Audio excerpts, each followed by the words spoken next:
On this natal chart, Gemini is the ascendant sign, but the Sun is in the 3rd house, so the person would be a Leo with a Gemini ascendant. The Sun represents your ego or sense of self on a natal chart, so this person would have a strong, outgoing and vibrant personality if they were your average Leo. Leo is a fire sign, and fire signs have powerful personalities. The Sun is in the 3rd house, which rules communication, siblings, how we think, and common sense. So if we factor in that Leo energy, we probably have a person who was the dominant or charismatic sibling in their family, and a person who likes to talk about themselves. The 1st house in astrology represents our sense of self, and the image of ourselves we project to the rest of the world. And the fact that the ascendant sits right on the 1st house means that the ascendant is the mask we wear, the image we project to those we meet. And on this chart we have a Gemini ascendant. Geminis are master communicators, fast thinkers, and smooth talkers. So when we link this to our Leo Sun, we have a smooth talker whose favourite topic is themselves.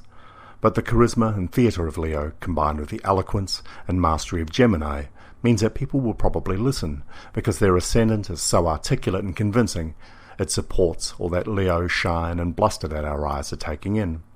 So, Sun, personality, ego, sense of self; ascendant, the image we project to the world. The Moon on a chart represents our emotions, our subconscious mind, and thus habits or instincts.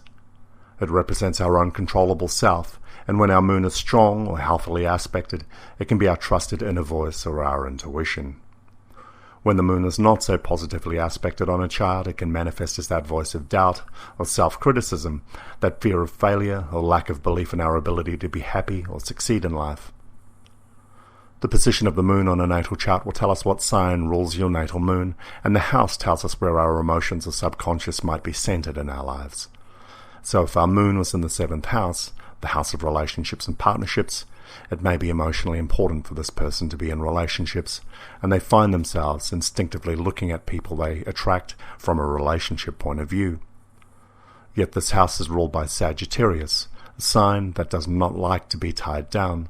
So while they may be instinctively attracted to the idea of being in a committed relationship, they may have an equally powerful desire to not be tied down or limited and restricted.